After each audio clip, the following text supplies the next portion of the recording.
আমি রাসেল আছি সাথে। আর শুরু হয়ে গেল ভূত এফএম। আপনাদের সবাইকে স্বাগত জানাচ্ছি ভূত এফএম। আজকে আমি আপনাদের সাজেস্ট করব যে আপনারা কোনো দিকে না যেয়ে চুপচাপ এই ঘটনাটি শুনুন। আমার এই ঘটনাটা হচ্ছে কি আমার গ্রামের বাড়ি নিয়ে। আমার গ্রামের বাড়িটা হচ্ছে বরিশাল মেহেন্দিগঞ্জ উলানিয়াতে। এই ঘটনাটা আজ থেকে অনেক বছর আগে, প্রায় 30-35 বছর আগে এই ঘটনাটা আমার গ্রামের বাড়িতে হয় আমার দাদুর সাথে। তো আমার দাদু অনেক ফরেজগার লোক ছিল, উনি খুব ধার্মিকভাবে চলাফেরা করতো এবং নামাজ কালাম পড়তো সবসময়, এবং সবসময় খুব পর্দার সাথে থাকার চেষ্টা করতো। তো এই ঘটনাটা হচ্ছে গিয়ে মানে ছোট ছোট অনেকগুলা ঘটনা হয়, তারপরে হচ্ছে গিয়ে আসল ঘটনাটা সেটা হচ্ছে গিয়ে ছোট ছোট অনেকগুলা, যেরকম আমার দাদু হচ্ছে গিয়ে তাহাজ্জুদের নামাজ পড়তেন। তো তাহাজ্জুদের নামাজ পড়ার জন্য উনি হচ্ছে গিয়ে উজু করার জন্য বাইরে যেতে হতো, পুকুরটা একটু দূরে ছিল ঘর থেকে। তো হচ্ছে গিয়ে উনি হচ্ছে গিয়ে এটাতে একটু অভ্যস্ত ছিল, আর যে একদিন হচ্ছে যদি মানে কোনো কারণে যেতে না পারতো, এটা অনেক পরে খুব আফসোস করতো। তো যার কারণে উনি সব সময় চেষ্টা করতো তাহাজ্জুদের নামাজটা আদায় করার জন্য। তো রাসেল ভাই, আমাদের হচ্ছে গিয়ে ঘর থেকে, গ্রামের বাড়িতে যে ঘর থেকে হচ্ছে গিয়ে বাথরুম এবং পুকুর একটু দূরে, এখানে 1-2 মিনিট সময় লাগে। তো এইখানে 1-2 মিনিট সময় লাগে। তো হচ্ছে গিয়ে আমার দাদু হচ্ছে গিয়ে একদিন হচ্ছে তাহাজ্জুদের নামাজ পড়ার জন্য সে হচ্ছে গিয়ে উঠছে। ওঠার পরে হচ্ছে উজু করার জন্য সে পুকুর ঘাটে যায়। গিয়ে হচ্ছে গিয়ে কিছু মানে অদ্ভুত শব্দ শুনে, মানে পুকুর থেকে যদি কেউ মাছ ধরে বা মাছ তুলে বা পানিতে অনেক মানুষ যদি একসাথে গোসল করে, এরকম শব্দ হচ্ছিল। তো ওনার হাতে সবসময় হচ্ছে গিয়ে হাতে লাঠি থাকতো এবং সাথে হেরিকেন থাকতো। তো হচ্ছে গিয়ে উনি হচ্ছে হেরিকেনের আলোটা একটু উঁচু করে দেখে যে একজন মানুষ পানির নিচে যাচ্ছে, আবার হচ্ছে গিয়ে 1-2 সেকেন্ড 3 সেকেন্ড পরে আবার উপরে আসতেছে। তো মনে হচ্ছে যে উনি কিছু একটা খাচ্ছে, আবার হচ্ছে গিয়ে যাচ্ছে। তো উনি আল্লাহ রসুলের নাম নিয়ে উজু করে চলে আসে, উনি এগুলাতে ভয় পায় না, উনি খুব সাহসী একজন মানুষ ছিলেন। তো হচ্ছে গিয়ে আরেকদিন হচ্ছে গিয়ে সন্ধ্যায় মাগরিবের নামাজের পরে উনি হচ্ছে গিয়ে জানলা খোলা ছিল, নামাজের যে ঘর ওই পাশে জানলা খোলা ছিল। তো উনি দেখতেছে এরকম অদ্ভুতভাবে একটা লোক বা মানুষের মতো অবয়ব, বোঝা যাচ্ছে না ক্লিয়ার, একটু অন্ধকার ছিল, যে এরকম গাছের উপরে উঠতেছে আবার নামতেছে। মানে কোনো মানুষের পক্ষে এত দ্রুত মানে উঠা আবার নামা এটা সম্ভব না।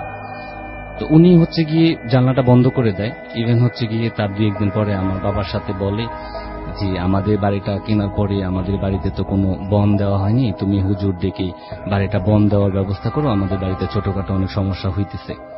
তো আমার বাবাও বললো যে ঠিক আছে আম্মা, তাহলে আমি এটা করব। তো এইরকম ভাবে উনি হচ্ছে গিয়ে আরেকদিন, তার কিছুদিন পরে হচ্ছে গিয়ে রাতের বেলা উঠে এবং হচ্ছে তাহাজ্জুদের নামাজ পড়বে, এই জন্য উনি প্রথমে ওয়াশরুমে যায়। তো উনি হচ্ছে গিয়ে ওয়াশরুমে যাওয়ার সময় খেয়াল করলো একজন মানুষ একটু 4-5 হাত দূর দিয়ে একটু হেঁটে যাচ্ছে। ওনার হচ্ছে গিয়ে মহিলা, বোঝা যাচ্ছে একটা কাপড় পরা, এবং হচ্ছে গিয়ে ঘোমটা টানা, ওনার চেহারা দেখা যায় না। আর সবচেয়ে বেশি অদ্ভুত হচ্ছে গিয়ে ওনার, আমরা যেরকম হাঁটলে আমাদের পায়ের পাতাগুলো সামনের দিকে থাকে, ওনার পায়ের পাতাগুলো, যে মহিলাটা হেঁটে যাচ্ছে, পিছনের দিকে ঘুরানো, কিন্তু ওনার কোনো চেহারা দেখা যাচ্ছে না। তো উনি দাদু হচ্ছে গিয়ে দোয়া কালাম পড়তে পড়তে ওইখান থেকে হচ্ছে গিয়ে পুকুর ঘাটে গিয়ে উজু করে ওইখান থেকে চলে আসে। তো এই ছিল ছোটখাটো মোটামুটি অনেক ঘটনা। এর ভিতরে আমার বাবা হচ্ছে গিয়ে কয়েকজন হুজুরের সাথে কথা বলে বাড়িটা বন দেওয়ার ব্যাপারে, যে আমাদের বাড়িতে এরকম। আর আমাদের বাড়িটা অনেক পুরনো একটা বাড়ি ছিল, জমিদার বাড়ির একটা অংশ ছিল। আমাদের বাড়িতে যদি কোনো মেহমান আসতো বা রাতে যদি বের হইতো, তো ওনারা অনেক ভয় পাইতো। কেউ হয়তো বা গাছের উপরে সাদা একটা কাপড় দেখে, বা কেউ একজন মানুষ হাইটা যেতে দেখে, বা অদ্ভুত ধরনের সাউন্ড, মানে নতুন যদি কেউ বেড়াইতে আসে তো এরকম ছোটখাটো একটু ভয় পায়, বা একা ঘুমাইলে অনেক ধরনের শব্দ হয়, বা মনে হচ্ছে কেউ চাইপা ধরে এরকম শব্দ। তো এগুলা, আমার বাবা হচ্ছে গিয়ে আবার অনেক ধার্মিক একজন মানুষ, সে এগুলাতে বিশ্বস্ত না। তার একটাই কথা, সেটা হচ্ছে গিয়ে যে হায়াত মউত হচ্ছে আল্লাহর হাতে, আল্লাহ পাক যা করে ভালোর জন্যই করে। কিন্তু তারপরেও আমার দাদু খুব রিকোয়েস্ট করতেছিল বাড়িটা হচ্ছে বন দেওয়ার জন্য। তো লাস্ট যেই ঘটনাটা রাসেল ভাই, এটা হচ্ছে গিয়ে আমাদের ফ্যামিলিতে অনেক বড় একটা প্রভাব ফেলে। সেটা হচ্ছে গিয়ে আমার দাদু হচ্ছে গিয়ে আরেকদিন হচ্ছে তার 15-20 দিন পরে একদিন হচ্ছে গিয়ে রাতে হচ্ছে গিয়ে বাথরুমে যায়। তো উনি হচ্ছে বাথরুমের সামনে হচ্ছে হেরিকেনটা রেখে, লাঠিটা রেখে তারপরে বাথরুমে যায়। গিয়ে হচ্ছে গিয়ে প্রতিদিনের মতোই উনি বের হয়।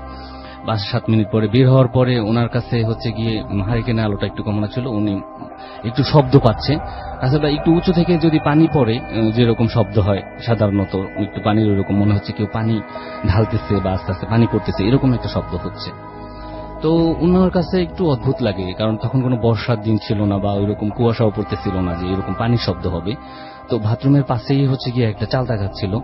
তো ওই হচ্ছে গিয়ে ওই হঠাৎ করে ওই শব্দটা ওই দিক থেকে আসতেছে, গাছের পাশে উনি হচ্ছে গিয়ে একটু তাকায় উপরের দিকে। তো তাকায় যেই জিনিসটা দেখতে পায় রাসেল ভাই, এটাই হচ্ছে গিয়ে সবচেয়ে বেশি হচ্ছে গিয়ে আশ্চর্যজনক। ভয়ঙ্কর একটা মানুষের মতো লম্বা, কিন্তু ওনার মুখটা হচ্ছে খুবই একটা অদ্ভুত একটা প্রাণীর মতো। আর সেই প্রাণীটার জিহ্বাটা অনেক বের করা ছিল, অনেক বড় করে বের করা ছিল, আর জিহ্বাটা থেকে মানে টপ টপ করে পানি পড়তেছে। ওই শব্দটা হচ্ছিল আমার দাদুর কানে আসছে। 2-3 সেকেন্ডের মধ্যে হচ্ছে গিয়ে একটা ক্ষুধার্ত প্রাণী বা বাঘ বা যাই বলি আমরা, যদি একটা শিকার ধরার জন্য যেভাবে ঝাঁপায়া পড়ে গাছের থেকে, ওই প্রাণীটা বা ওই জিনিসটা, ভয়ঙ্কর জিনিসটা হচ্ছে গিয়ে আমার দাদুর উপরে এরকম ভাবে পড়ে উপরে থেকে। তো আমার দাদু অনেক জোরে আল্লাহু আকবার বলে হচ্ছে গিয়ে অজ্ঞান হয়ে যায়। তো অজ্ঞান হয়ে যাওয়ার পরে আমার বাবা মা ঘরে থেকে শব্দ শুনে অজ্ঞান অবস্থায় যায় বাথরুমের সামনে পায়, গিয়ে হচ্ছে গিয়ে ওনাকে ধরাধরি করে নিয়ে আসে, মাথায় তেল পানি দেয়। তো সকালবেলা ওনার জ্ঞান ফিরে, তো বাবা তো চলে গেছে দোকানে। তো আমার আম্মার কাছে এই কথাটা বলে, উনি বলে যায় যে বৌমা, আমার ছেলেকে আমি বলছিলাম বাড়িটা বন্ধ দেওয়ার জন্য, কিন্তু আজকে আমি এই জিনিস দেখছি। আমি জীবনে এই বাড়িতে 50 বছর বসবাস করি, এত ভয়ঙ্কর কোনো প্রাণী হইতে পারে আমি জীবনে আমার এই বাড়িতে ছোটখাটো অনেক কিছু দেখছি, গরু মহিষ বা অদ্ভুত ধরনের মানুষ, ভূত পেতনি যাই বলো, ছোটখাটো এরকম অনেক কিছু দেখছি। আমরা আগের যুগের মানুষ, এগুলাতে আমরা বিশ্বস্ত না, যার কারণে এগুলো আমরা কখনোই পাত্তা দিই নাই। কিন্তু আজকে গতকালকে রাতে আমার সাথে যেটা হয়েছে, মানে এরকম একটা ভয়ঙ্কর জিনিস আর এরকম একটা ভয়ঙ্কর প্রাণী, সে মানুষের মতো লম্বা অনেক দেখতে, কিন্তু তার চেহারাটা হচ্ছে কি অদ্ভুত একটা জানোয়ারের মতো। ওই জিনিসটা আমার উপরে এরকম ভাবে, আর তার আমার কিছুই মনে নাই, ওই জিনিসটা আমার উপরে থেকে লাফ দিয়ে পড়ে, আমার আর কিছুই মনে নেই। তো যাই হোক, দাদু 2-3 দিন জ্বর ছিল, একটু কবিরাজ টবিরাজ আইনা ওনাকে একটু হালকা ট্রিটমেন্ট করানো হয়। তো এই ঘটনার 3 দিন পরে রাসেল ভাই আমার দাদু হচ্ছে গিয়ে মারা যায়। মারা যাওয়ার পরে হচ্ছে গিয়ে আমার হচ্ছে গিয়ে একজন বাবা একজন আলেমের কাছে গিয়ে হচ্ছে গিয়ে জিনিসটা জানতে পারে। তখন সে বলে যে আমাদের বাড়িতে কিছু ভালো জিন কিছু খারাপ জিন ছিল, তো বাড়িটা বন্ধ দেওয়ার ব্যাপারে হচ্ছে গিয়ে যাদের সাথে আলোচনা করতেছিল, এই জন্য ওরা হচ্ছে বিরক্ত হয়ে আমার দাদুকে অনেক ভয় দেখাইছে, যার কারণে আমার দাদু মারা যায়। সবাইকে ধন্যবাদ। থ্যাংক ইউ আপনার ঘটনার জন্য, আপনাকে ধন্যবাদ। তো যাই হোক, আমরা চলে যাব আমাদের পরবর্তী অতিথির কাছে। আপনার নামটা প্লিজ একটু বলবেন, তারপর আপনার ঘটনায় যাব, এবং আপনি কোথা থেকে আসছেন সেটা একটু কাইন্ডলি বলবেন আমাদেরকে। আমার নাম সুহান, আমি আসছি মোহাম্মদপুর থেকে। আমি কথা না বাড়িয়ে গল্পে চলে যাই। আমি ঢাকা রেসিডেন্সিয়াল মডেল কলেজের একজন স্টুডেন্ট, আমি মোহাম্মদপুরেই থাকি। আর একদিন ঘটনাটা শুরু করি। আমার একদিন বিকালে আমি আর আমার ফ্রেন্ড প্ল্যান করি আমরা মিরপুর যাবো চিড়িয়াখানায় ঘুরতে। তো প্ল্যান করার পরে আমরা বাসা থেকে বের হই দুপুরবেলার দিকে, 2টা-2:30টার দিকে বের হই। তো আমরা বাসে করে মিরপুর যাই, যথারীতি টিকিটটা কেটে আমরা মিরপুর চিড়িয়াখানার মধ্যে ঢুকি। তো আমি আমার ওই ফ্রেন্ড সিয়াম কিছুক্ষণ একদম ঢোকার পরে সোজাসুজি হাঁটার পরে কিছুক্ষণ হাঁটার পরে আমরা বাঁ দিকে একটা রাস্তা চলে গেছে, ওইদিকে চলি আমরা। ওইদিকে একটা বাঘের খাঁচা আছে, যেখানে ওইখানে জি হ্যাঁ সরি বাঘের খাঁচার ওইখানে আমরা গিয়ে বাঘ দেখে আমরা বাঘের খাঁচার পিছনের সাইডটায় আসি। বাঘের খাঁচার পিছনের সাইডটাতে একটু ঝোপঝাড়ের মতো একটা জায়গা, জঙ্গলের মতো। তো আমরা ওইখান থেকে পাস করতেছিলাম আমি আর সিয়াম। তো দেখি যে ঝোপঝাড়ের মধ্যে কিছু একটা নড়তেছে। আমি আর সিয়াম দুইজনই খেয়াল করি, আমরা দুই ফ্রেন্ডই খেয়াল করি। তো আমরা ভাবছি হয়তো কোনো পাখি আটকে পড়ছে ঝোপের ভিতর। তো আমি মাথা নিচু করে দেখি একটা কবুতর আটকে আছে ঝোপের মধ্যে, ও একদম ঝোপঝাড়ের সাথে আটকে গেছে। তো আমি যে কবুতরটা নিয়ে আসি, আমরা দেখতে পারি যে কবুতরটার মুখ দিয়ে রক্ত বের হচ্ছে, আর কবুতরটার মুখের মধ্যে লোহার গুণা দিয়ে ফুটা করা আর গলায় পেঁচানো একটা তাবিজ।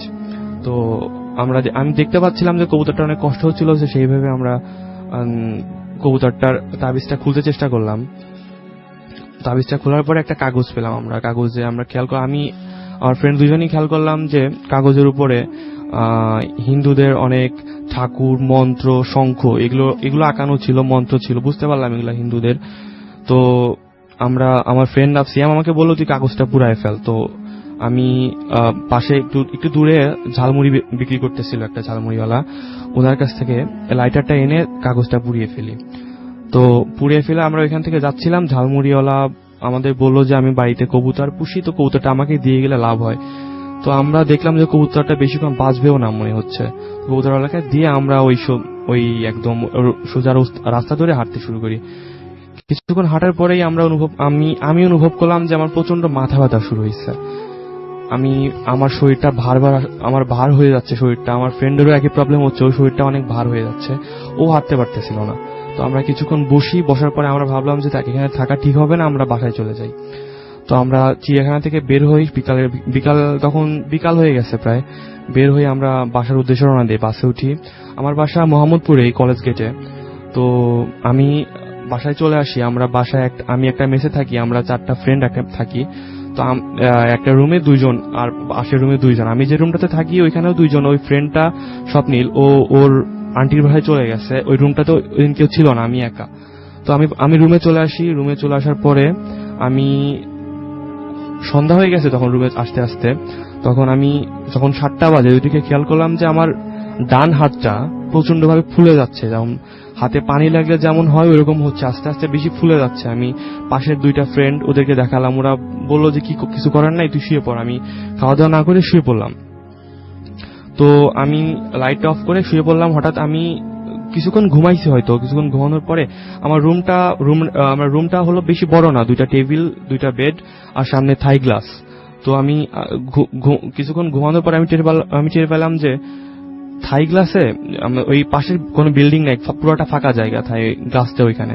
তো আমি 8টার দিকে আমি যখন ঘুম আসছি তখন খেয়াল করলাম যে কিছু পাখি যেমন গ্লাসে ঠোকর দিলে যেমন শব্দ হয়, ওই বারবার ওই ঠোকরের শব্দটা হচ্ছে। পাখি ঠোকর দিয়ে উড়ে চলে যাচ্ছে। তো আমি কিছুক্ষণ খেয়াল করার পরে উঠলাম। উঠার পরে দেখলাম আবার কিছু পাইলাম না, গ্লাসের এখানে কিছু দেখলাম না, অন্ধকার। পরে আবার শুয়ে বললাম, লাইট অফ করে দিয়ে আবার শুয়ে বললাম। আবার যখন শুয়ে পড়ছি তখন আবার একই রকম শব্দ, গ্লাসে ঠোকর হচ্ছে, বারবার গ্লাসে ঠোকর হচ্ছে। আমি এইবার কিছুটা ভয় পেয়ে আমি ওখানে রুমে আর শুইলাম না, ডাইনিং এ যাই, বেড ছিল ডাইনিং এ শুয়ে পড়লাম। তো 8টার দিকে ডাইনিং এ শুয়ে পড়ছি আমি যে। তো আমি কিছুক্ষণ ঘুমাইছি। কিছুক্ষণ ঘুমানোর পরে আবার হঠাৎ কতক্ষণ ঘুমাইছি মনে নাই। তবে আবার আমি একটা স্বপ্ন দেখলাম, যে স্বপ্নটা হলো এরকম যে একটা তান্ত্রিক, ওনার চোখ 2টা আমার দিকে খুব রাগলে যেমন হয় আমার দিকে ওইভাবে তাকায় আছে। আর ওনার চুলগুলা একদম জট পাকানো, ওনার চুলগুলা অনেক লম্বা, জট পাকানো কাঁধ পর্যন্ত।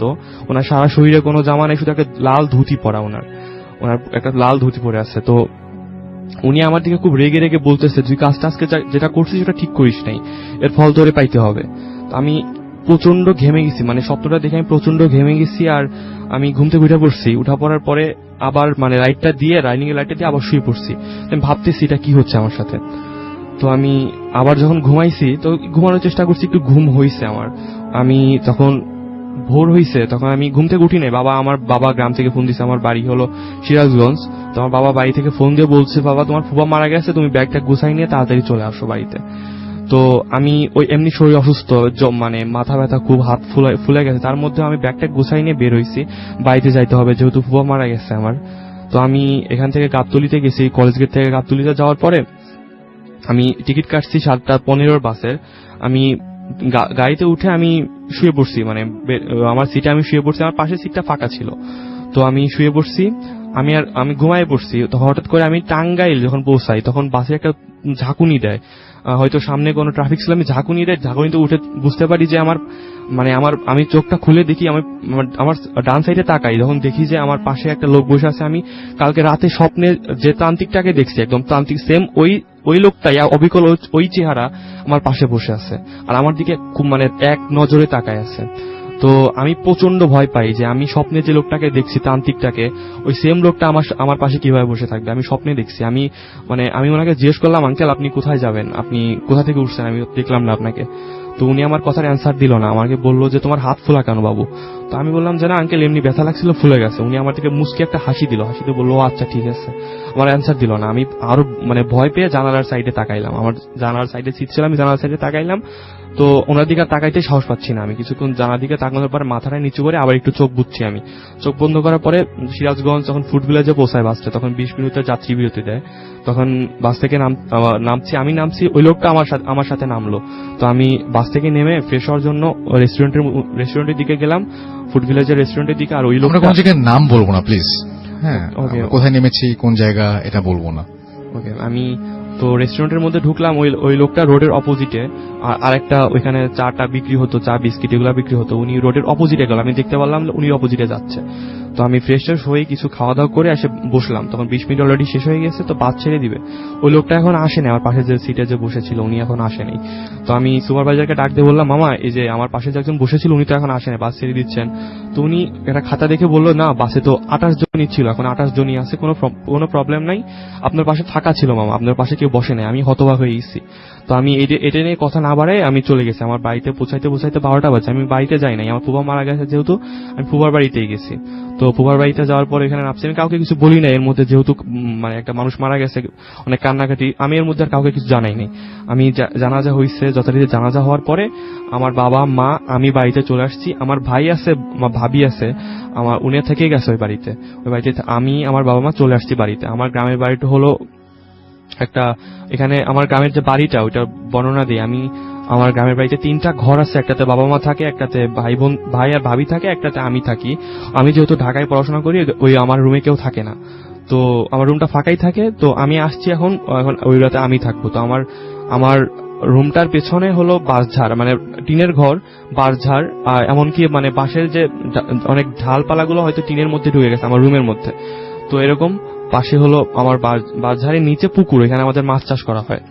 তো আর পুকুরে ওই সাইডে কোনো বাড়ি নাই, মানে পুরোটা ক্ষেত, ওইখানে জমি জমা, ওইখানে চাষ করা হয়, ওখানে আর কোনো বাড়ি ঘর নাই।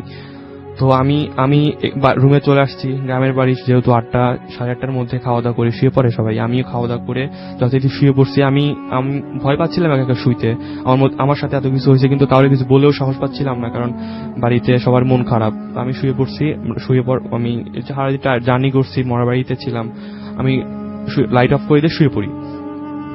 তো কিছুক্ষণ শোয়ার পরে আমি হঠাৎ মানে কতক্ষণ ঘুমাইছি মনে নাই, আমি হঠাৎ আমি ফিল করলাম যে আমার টিনের চালের উপর যেমন অনেকগুলা পাখি উড়ে এসে বসলে পারে, যেমন হয় উড়ে এসে বসলে আর উঠলেও, মানে উড়ে এসে বসতেছে উড়ে চলে যাচ্ছে, মানে ওই নখের ঘষা লাগছে টিনের সাথে, একটা ঝকঝক শব্দ হচ্ছে, আমি এটা ফিল করলাম। তো আমি কত বাজে আমি দেখার জন্য ফোনটাতে, আমি বালিশের নিচে ফোনটা রাখছিলাম, ফোনে চার্জ নেই, বন্ধ হয়ে আছে, চার্জারটা ঢাকায় ফেলে আসছি, চার্জারটা আনার কথা মনে নাই, রুমের ঘড়িও নষ্ট, আমি লাইটটা দিলাম, লাইটটা দেওয়ার পরে আমি এসে শুইলাম, সাউন্ডটা বন্ধ হইলো, মানে টিনের উপর যে সাউন্ডটা হচ্ছিল ওটা বন্ধ হইলো, কিন্তু আমি ঘুমাইতে পারতেছিলাম না, অনেকক্ষণ জেগেছিলাম, আশেপাশে তাকাতুকি করতেছিলাম, হঠাৎ করে ঘুমাইছে গেছি আমি।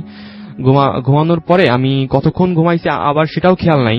আমি ঘুমানোর পরে হঠাৎ আমি ঘুমের মধ্যে আমি শুনতে পাচ্তেছিলাম যে আমাদের পুকুরে মাছ চাষ করা হয়, ওই পুকুরে মাছ মারতেছে, যে অনেকগুলা জেলে হয়তো কথা বলতেছে, মাছ মারতেছে। তো আমি আমি বেড থেকে উঠি, লাইটটা জ্বালানো ছিল, বেড থেকে উঠি, ওঠার পর আমি আমার জানালা খুললে পরেই পুকুরটা দেখা যায়। তো আমি জানালাটা খুলে পুকুরের দিকে দেখি 5টা জেলে মাছ মারতেছে, মানে জ্যোৎস্নার আলো একটু বোঝা যাচ্ছে যে মাছ মারতেছে, এখনো জালটা ঠিক করতেছে, এখনো পানিতে নামে নাই। তো আমি হাত দিয়ে ইশারা করে একটা জেলেকে ডাকছি, আমার জানালা দিয়ে দেখা যায়। তো জেলে আমি বললাম, আব্বু কই? আমি তখন ভাবলাম, আব্বু বলে তোমার আব্বু আছে। আমি বললাম ঠিক আছে, আমি আসতেছি।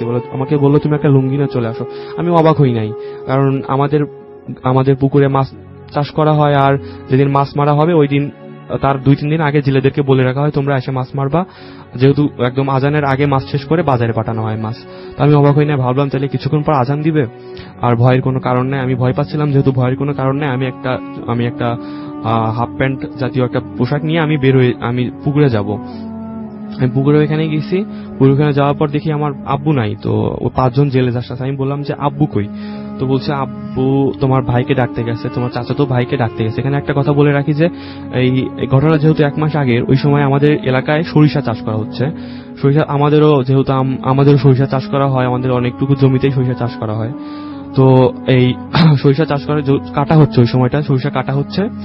তো সরিষা কাটার আমাদের জমি যেহেতু বাড়ি থেকে একটু দূরে, তো সরিষা কাটা হচ্ছে ওই সময়টা। সরিষা কাটার পরে সরিষা ছাড়ানো হয়, ছাড়ানোর পর থেকে বস্তায় ভরে তারপর ফসলটা বাড়িতে আনা হয় শুধু। তো এই সময় পর্যন্ত ওই সরিষাটা ওইখানে থাকে, ফসলটা পাহারা দেওয়ার জন্য প্রতিটা জমিতে 2-3 জন করে রাতে পাহারা দেয়, একটা ছন্নের জাতীয় ঘর বানায়, ওখানে থাকে পাহারা দেয়, ফসলটা চুরি হওয়ার সম্ভাবনা থাকে। তো ওই সময়টাতে ওই আমার চাচাতো ভাই আছে, আমাদের সরিষা যেহেতু কাটা হচ্ছে ওইখানে পাহারা দিচ্ছে। ওই জেলেগুলো আমারে বললো যে তোমার বাবা তোমার ভাইকে রিফাতকে ডাকতে গেছে, আমার ভাইয়ের নাম রিফাত, তোমার রিফাতকে ডাকতে গেছে। তো আমি বললাম যে ঠিক আছে তাহলে আব্বু আসুক, তারপর আমি রুম থেকে বেরোই। আমি চলে যাচ্ছিলাম, আমি যেই মাথাটা ঘুরাইছি চলে যাচ্ছিলাম, সেই সময় একটা জেলে আমার সাথে কথা বলতেছে, বাকি কেউ আমার সাথে কথা বলতেছে না। বাকি সবগুলা জেলে আমার দিকে শুধু তাকাইছে মাঝে মধ্যে, আর কেউ কথা বলতেছে না আমার সাথে। একটা জেলে কথা বলতেছে, সে বলছে তোমার বাবা তো অনেকক্ষণ হলো গেছে ওইখানে, তো কোনো যেহেতু আবার ক্ষেতের মধ্যে কিছু দূর 10 মিনিট হাঁটলে পারে শ্মশান ঘাট পড়ে। শ্মশান ঘাটের নিচে একটা খাল আছে, খালের ওইখানে শ্মশান ঘাট, বট গাছের নিচে শ্মশান ঘাট, কিন্তু ওদের লাশ পুরানো হয় ওখানে। তো বলছে তোমার বাবা তো অনেকক্ষণ গেছে ওইখানে, কোনো প্রবলেম হলো না তো? তো আমি বললাম ঠিক আছে। বাবা কি একা গেছে? বলে না, আরেকজন জেলে ছিল, ওনাকে সাথে নিয়ে গেছে তোমার ভাইকে ডাকতে। তো আমি বললাম ঠিক আছে তাহলে চলেন একটু আগায়ে যাই, দেখি কোনো প্রবলেম হয়েছে নাকি আমার আব্বুর। তো বলছে ঠিক আছে চলো যাই তাহলে। তো একটা জেলে আমার সাথে আসতেছিল, আমার বললো হারিকেন ছিল ওনাদের কাছে, তো হারিকেন নিয়ে আমি আগাচ্ছিলাম, ক্ষেতের মধ্যে হাঁটতেছিলাম যে দেখি আমার আব্বুর কোনো প্রবলেম হয়েছে নাকি। তো কিছু তো হাঁটতেছি আমি, উনি আমার সাথে কোনো কথা বলতেছে না, যে জেলেটা আমার সাথে আছে। আমি আগে যাচ্ছিলাম, উনি আমার পিছনে ছিল, ক্ষেতের মধ্যে পুরো অন্ধকার, ওনার হাতে যাচ্ছে একটা হারিকেন। আমি হাঁটতেছি আর পিছন দিকে আমার মনে হচ্ছে যে একটা জেলে না, অনেকগুলা জেলে হাঁটতেছে। মানে জেলে বলতে অনেকগুলা মানুষ হাঁটতেছে আমার পিছনে। আমি ফিল করছিলাম একজন মানুষ না, অনেকজন মানুষ হাঁটতেছে। আমি পিছনে যখন তাকাই দেখি যে একটা মানুষই হাঁটতেছে আমার সাথে হারিকেন হাতে নিয়ে। তো আমি কিছুক্ষণ কথা না বলে ওনাকে বলি যে আচ্ছা ভাইয়া আপনার বাসা কোথায়? আমি থাকি না এখানে, আমি চিনলাম না আপনার বাসা কোথায়। উনি আমাকে হঠাৎ করে মানে বলল যে আমার বাসা মিরপুর। আমি চিন্তা করলাম যে এখানে গ্রামে জেলে ওনার বাড়ি মিরপুর কেমনে হয়। তো আমি পিছনে তাকাইছি, দেখি যে পিছনে কেউ নাই। আমি প্রচন্ড আকারে ভয় পাইছি, আমি এত ভয় পাইছি মানে আমি এখানে আমার একদম গাও শিউরায় উঠছে। তো আমি পিছনে তাকাই দেখি যে কোনো হারিকেন নাই, কোনো জেলে নাই। তখন আমি বুঝতে পারতেছিলাম না আমি কি করবো, আমি কোন সাইডে যাবো। অনেক দূর হেঁটে চলে আসছি ক্ষেতের মধ্যে, আমি কোন সাইডে যাব, আমি ডানে বামে কোথায় কিচ্ছু বুঝতেছি না, আমি কোন দিকে যাব। আমি হতবাক হয়ে গেছি। কিছুক্ষণ আমি দাঁড়া থাকার পরে আমার কি মনে হচ্ছে, আমার মনের মধ্যে কি হলো আমি জানি না, আমি সামনের দিকে হাঁটতে থাকি। আমি সামনের দিকে হাঁটার পরে কিছুক্ষণ হাঁটার পরে আমি যে সরিষার ক্ষেতের আমি যেখান থেকে হাঁটতেছি ওইখানেও সরিষার ক্ষেত, পাকা সরিষা। তো শব্দ হচ্ছে কিছুটা, আমি নিজে বুঝতেছি কিছু শব্দ হচ্ছে। কিছুক্ষণ হাঁটার পরে আমি একটা খাল আছে, আমি আগে বলছি যে ওই খালটার ওই পাশেই একটা বট গাছের নিচে শ্মশান ঘাটটা কিছু। আমি দেখলাম যে আমার কিছুটা দূরেই ওই খালটা আছে, ওই খালটা ক্যানেল জাতীয় আর কি। তো আমি ওখানে হাঁটতেছি, ক্ষেতের মধ্যেই আছি, আমি সামনের দিকে তাকায় হাঁটতেছি। আমি দেখলাম যে খালের অপোজিটে, খালের ওই সাইডে ওই তান্ত্রিকটাকে আমি দেখতে পারলাম, যে তান্ত্রিকটাকে আমি স্বপ্নে দেখছিলাম আমি। তারপর আমার পাশে ছিটে বসছিল বাসের সিটে। আমি তান্ত্রিকটা আমার দিকে উনি যে ড্রেসে দেখছিলাম স্বপ্নের মধ্যে, উনি ওই অবস্থা দিয়ে দাঁড়ায় আছে আমার দিকে। মানে আমি জ্যোৎস্নার মধ্যে দেখতেছিলাম যে ওনার হাতে আমার দিকে তাকায় আছে খুব রেগে। তো আমি ওখানে দাঁড়ায় গেছি, আমি নড়তে পারতেছিলাম না, আমার একদম পুরো শরীর ঠান্ডা হয়ে গেছে, আমি নড়তে পারতেছি না। উনি আমার থেকে অনেকটা দূরে, যেহেতু খালটা ক্যানেলটার পারে তার কিছুটা রাস্তা অনেকটুকু দূরে। তো আমি দেখতে পেলাম যে এক পলকের মধ্যে একদম এক পলকের মধ্যে উনি আমার সামনে চলে আসছে। ওই তান্ত্রিকটা, উনি মানে পুরা শরীর মানে কালো, চোখ দুটা ভয়ঙ্কর, মানে জট পাকানো চুল। আমি ওনার সামনে, আমি দেখতে পেলাম আমার সামনে চলে আসছে, কিছু একদম আমার এক হাত সামনেও না, একদম কাছে। তো উনি এসে আমার সরাসরি খপ করে আমার হাতটা ধরে ফেলছে। তো আমি নড়তে পারতেছিলাম না। উনি আমাকে একটা ধাক্কা দিছে, হাতটা ধরে একটা ধাক্কা দিছে। আমি ক্ষেতের মানে মধ্যে শুয়ে পড়ছি, একদম আমি যে আল দিয়ে মানে হাঁটতেছিলাম ওইখানে শুয়ে পড়ছি। উনি আমার বুকের উপর বসছে। তো আমি ফিল করলাম যে উনি আমার বুকের উপর বসছে, যে একটা মানুষ বসলে তো একটা ওজন আমার বুকের উপর পড়বে। আমি কোনো ওজন ফিল করতেছিলাম না। আমি দেখতে পারতেছি যে ওই তান্ত্রিকটা আমার বুকের উপর বসছে, কিন্তু আমি কোনো ওজন ফিল করতেছি না। উনি আমার বুকের উপর বসে আমাকে বলছে যে এখন তো আমি শাস্তিটা দিব, তোকে বলছিলাম এই শাস্তিটা তোকে পেতে হবে, তুই আজকে তো শাস্তিটা দিব। উনি আমাকে ধাক্কা দিয়ে মাটিতে মাথাটা লাগাই আমার পাটা ধরছে। উনি উঠছে, দাঁড়াইছে, দাঁড়ানোর পর উনি আমার পাটা ধরে টানিয়ে খালের দিকে নিয়ে যাচ্ছে। খালের ওইখানে কাদা আছে, মোটামুটি খালের ওইখানে কাদা আছে, আমার ওই কাদা বরাবর নিয়ে যাচ্ছে। আমি আটকাইতে পারছিলাম না, অনেকে মানে প্রোটেক্ট করতে পারতেছিলাম না। আমার টানতে টানতে নিয়ে যাচ্ছে। কিছুক্ষণ আমি ঘষ্টানোর পরে আমাকে যখন উনি খালের মধ্যে নামছে, আমার পাটা খালের মধ্যে চলে গেছে, আমার বডিটা এখনো খালে পৌঁছায় নাই। আমি খালের মাথার উপর একটা খুঁটা গাড়া ছিল, হয়তো যখন ওখানে গরুটুরু বাঁধা হইতো খুঁটাটা উঠানো হয়নি। আমি খুঁটাটা ধরছি, খুঁটাটা অনেক মজবুত ছিল, আমি খুঁটাটা ধরছি। আমাকে টানতেছে, আমি খুঁটাটা ধরে আসি। তো ওরা আমাকে নিতে পারতেছে না, এখন টানতেছে। তো আমি সামনের দিকে তাকাইছি, দেখি যে আমার ভাই, যার কথা বললাম রিফাত, ও ওই পাহারা দিচ্ছিল, হয়তো আমার সরিষা ক্ষেতের জমিটা ওই পাহারা দিচ্ছিল, ও আমার দিকে দৌড়ে আসতেছে। তো আমি হাতটা তুলে জাস্ট ইশারা করছি আমি এখানে। তো আমার কাছে আসছে, আমি পিছনে তাকাই দেখি যে ওই তান্ত্রিকটা আস্তে আস্তে একদম গর্তের মধ্যে ঢুকে কাদার মধ্যে ঢুকে গেল। আমি আর কিছু না, আমার এইটা দেখে আমি সেন্সলেস হয়ে গেছি। পরে আমি আমার কিছু মনে নাই। পরে আমি সকালবেলা ঘুম থেকে উঠে দেখি আমার বাড়িতে বেডের উপরে।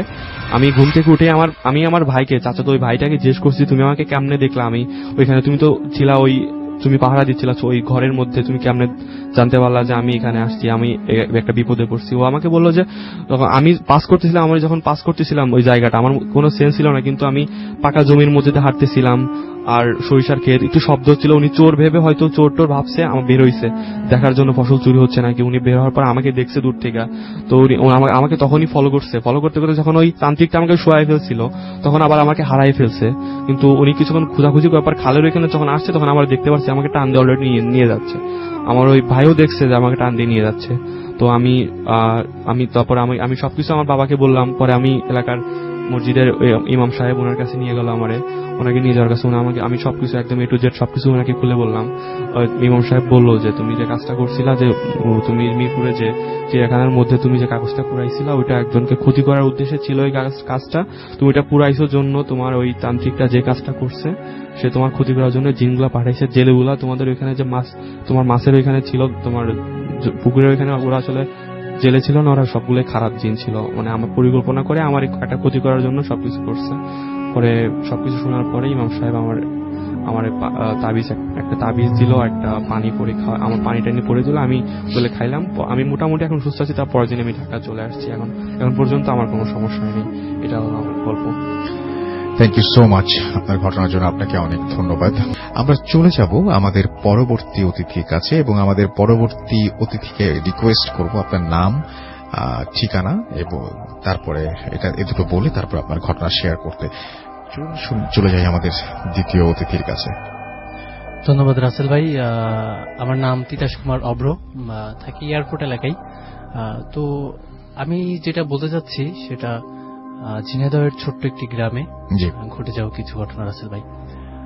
তো ছোট্ট একটা গ্রামের নামটা বলছি না, সবুজ শ্যামলা, পাশে একটা নদীও আছে, হয়তো বা কখনো নাম শুনছেন আপনারা, চিত্রা নদী। তো গরমের ছুটিতে আমি বাড়িতে গেছিলাম গ্রামের বাসায়। তো আমার গ্রামের বাসাতে আমার কাকু আছে, আমার বাবা মা সবাই থাকেন ওইখানে। তো আমি মাঝে মাঝে ঘুরতে যাই, বেড়াইতে যাই রাসেল ভাই। তো বর্ষার মৌসুম, তখন বর্ষার মৌসুম বলতে গ্রীষ্মের শেষ, মানে ছুটি কিছুদিন পাইছিলাম, বর্ষার শুরুতে আর কি বৃষ্টি হচ্ছে। তো বৃষ্টি ওই ইয়েতে গেছি, আমি গ্রামে ঘুরতে গেছি। তো বর্ষার মৌসুমে নদীতে অনেক জল থাকে এবং প্রচুর পরিমাণে মাছও পাওয়া যায়। জেলেরা সবসময় মাছ ধরানে ব্যস্ত থাকে। আমার গ্রামের পাশেই একটা পাড়া আছে, ওইখানে হালদার জাতীয় যারা মাছ ধরে তাদেরকে জেলে বলে। তো ওরা মাছ ধরে। আমার কাকু মাঝে মাঝে শখ করে মাছ ধরতে যায়। তো আমার কাকু বলছে যে রাসেল ভাই, আমার কাকু বলছিল যে তিতাস তুই তো গ্রাম থেকে আসছিস, চ একদিন মাছ ধরতে যাই। বললাম যে মাছ ধরতে যাওয়া তো অনেক মজার ব্যাপার, অনেক মজা হবে হয়তোবা। তো আমি তো জানি না যে মাছ ধরতে গেলে কি কি লাগে, কি কি ইনস্ট্রুমেন্ট লাগে, কি কি যন্ত্রপাতি লাগে, আমি সেটা জানি না।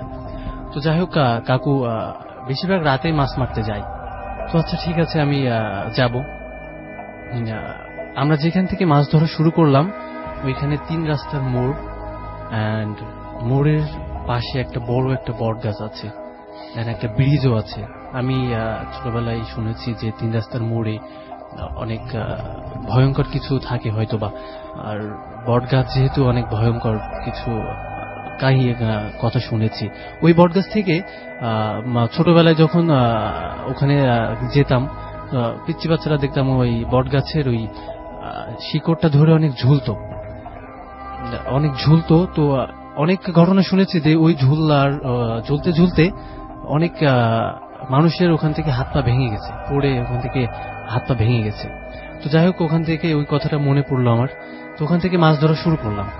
মাছ ধরা শুরু করতে করতে আমরা অনেক সময় মাছ ধরছি, বৃষ্টিও হচ্ছে, একটু একটু করে বৃষ্টি হচ্ছে, মাথায় ছাতা আছে।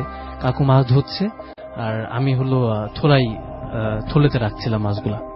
তো যাই হোক, প্রায় ঘন্টাখানিক মতো, তার বেশি কাছে কিছু নাই, ঘড়ি দেখা বা সময় দেখার জন্য তেমন কিছু ছিল না। তো আনুমানিক টাইম, তো মাছ ধরছি, ধরতে ধরতে আমরা অনেক দূরে চলে গেছি, চারিপাশে জল, একটু নদীর কিনারা ঘেঁষে অনেক দূরে চলে গেছি মাছ ধরতে ধরতে। কিছু দূর এগিয়ে আমার গ্রাম থেকে কিছু দূর এগিয়ে বলতে প্রায় 2 থেকে 2.5 কিলোমিটার রাসেল ভাই, একটা শ্মশান আছে আমাদের, যে এখানে হিন্দু সম্প্রদায়ের মানুষরা এখানে দাহন করে থাকে। তো ওই শ্মশানের কাছে চলে গেছি। তো কাকু জাল ফেলতেছে ওইখানে গিয়ে, ওখানে শুধু আমরা না, আমি দেখতেছি অনেক মানুষই ওখানে মাছ ধরছে, কিন্তু ওরা অনেক মাছ পাচ্ছে, মাছও পাচ্ছে, মাছ রাখছে, মাছ লাফাচ্ছে, আবার কেউ কেউ দেখছি এটা ওইটা করছে। তো আমি সেই আনন্দে আমি কাকুরে বললাম, কাকু সবাই মাছ ধরছে, তুমি মাছ পাচ্ছ না, বড় করে জাল ফেলো। তো জাল ফেললো কাকু, মাছ উঠছে, কম বেশি উঠছে। তো হঠাৎ করে আমার মনে হলো যে থলেতে একটা মাছও নাই। আমি কাকুরে বললাম যে, কাকু আমরা তো অনেক সময় ধরে মাছ ধরছি, মাছগুলা গেল কই? সেই শুরু থেকে ব্রিজের ওইখান থেকে আমরা মাছ ধরতেছি, সেই মাছগুলা গেল কই? কাকু অবাক, কাকু কোনো কথা বলছে না। আমি বললাম যে, কাকু হয়তোবা মাছ চলে গেছে আমার হাত থেকে।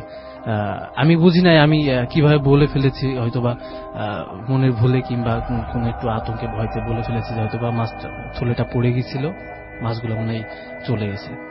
তো কাকু বলে, আচ্ছা ঠিক আছে, মাছ চলে গেছে, সমস্যা না, মাছ আমরা মারছি। তো হঠাৎ করে কাকু জাল ফেললো, দূর থেকে মনে হলো যেমন সমুদ্রে যেমন বড় বড় ঢেউ ধেয়ে আসে, ধেয়ে আসে, ঠিক তেমনই কিছু একটা দেখতে পেলাম। কাকুরে বললাম, কাকু এইখানে তো তেমন ছোট ছোট ঢেউ ছাড়া বড় ঢেউ দেখতে পাচ্ছি না, কিন্তু ওই ঢেউটা আমাকে দিকে ধেয়ে আসছে কেন? কাকু জালটা তাড়াতাড়ি তুলে ওখান থেকে ঠিক শ্মশানের একটা সাইডে আমরা গিয়ে বসলাম। কাকু কোনো কথা বলছে না, আমিও কোনো কথা বলতে পারছি না। ওই শ্মশানে বড় একটা তেঁতুল গাছ আছে, এখানে অনেক আগের আম গাছ, তেঁতুল গাছ, অনেক বড় বড় গাছ আছে, যেটা এখনো আছে, ওইখানে গেলে দেখা যাবে।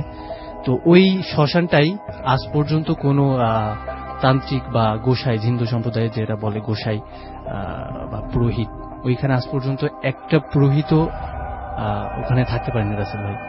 তো সেখানে আমরা বসে আছি, ওই ঢেউটা দেখতে যে আমাদের মুখে ধেয়ে আসতেছে, মনে হচ্ছে আমাদের গার উপর দিয়ে, শরীরের উপর দিয়ে চলে যাবে। তো এই দেখে কাকু বলল যে আমরা আর মাছ মারবো না, তো বাসায় যাই। তো বাসায় গেলাম, বাসায় আসতে আসতে দেখছি যে আমার পায়ে কিছুতে কামড় দিছে, পাটা জ্বলতেছে।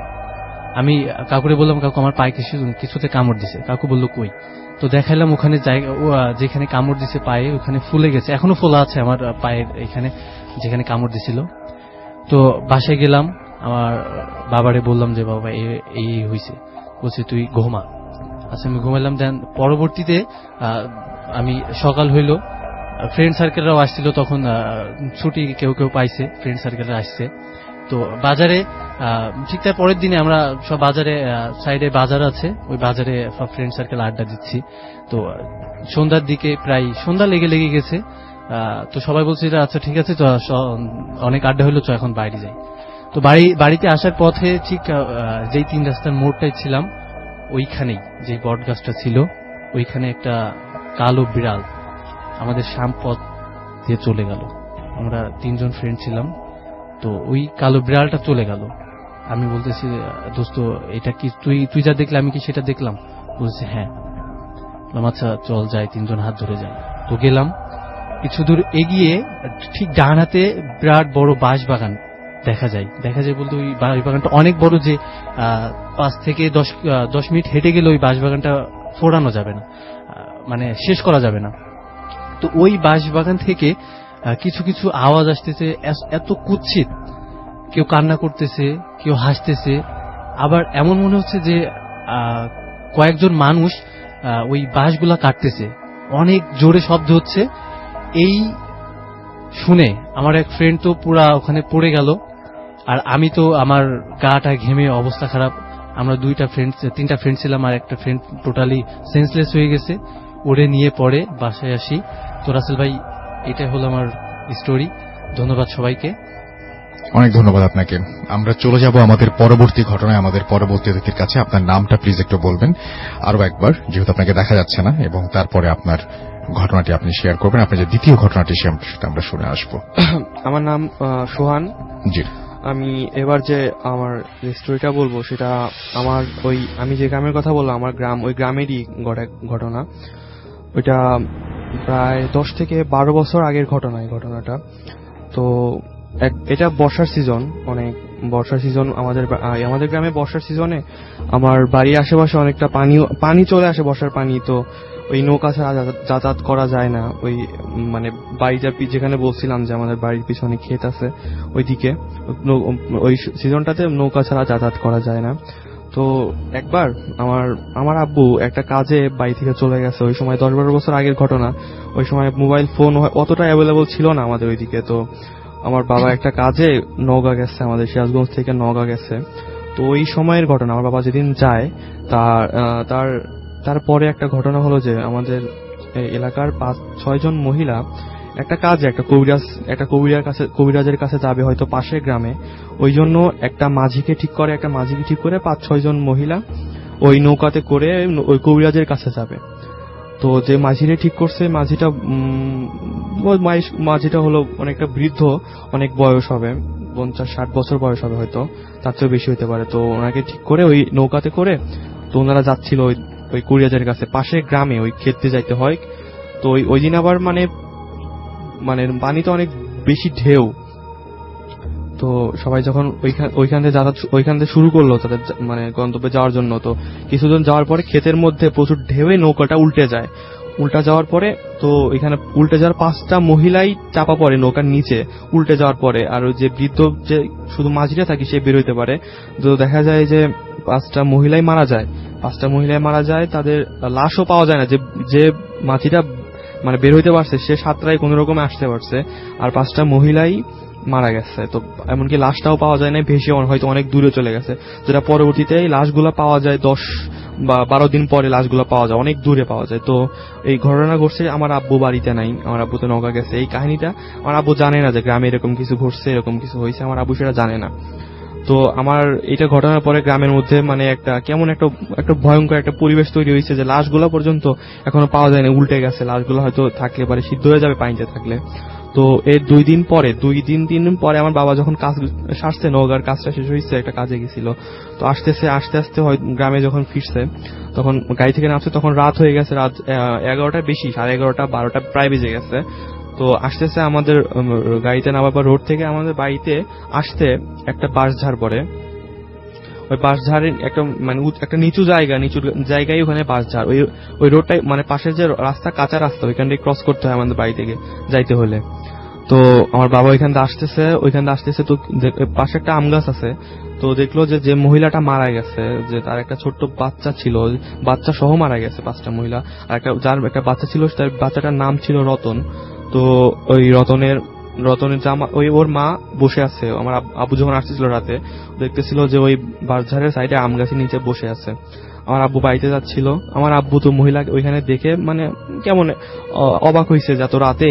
আসলে গ্রামের মানুষ তো বললাম যে 8টা 8:30টার মধ্যে ঘুমায় পড়ে, তো অত রাতে ওই মহিলা এখানে কি করতেছে। তো আমার আব্বু বললো যে আপনি এখানে কি করতেছেন।